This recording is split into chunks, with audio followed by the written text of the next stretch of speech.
নমস্কার। একটা কাজ বলছি, চড়কের সামনেই চড়কের জন্য কাজটা বলছি।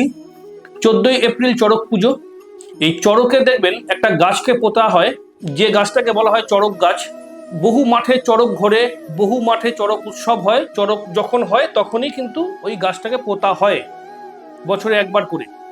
তো এই চড়কের দিন জীবনে চরম একটা সাকসেস পাওয়ার জন্য গোপনে কাজটা করবেন, লোকজনকে বলে কয়ে নয়, গোপনে কাজটা করবেন। যে গাছটায় চড়ক ঘোরা হয় দেখবেন ওই পিঠে বড়শি গেঁথে গেঁথে ঘোরানো হয়।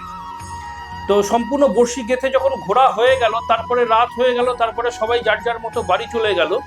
ওই দিনকে মানে ওই রাতে অথবা পরের দিন একদম সকালবেলা যে গোপনে ওই গাছের গোড়া থেকে সামান্য পরিমাণ মাটি তুলে আনবেন, কারণ মাটি খুঁড়ে গর্ত করে গাছটা বসানো হয়।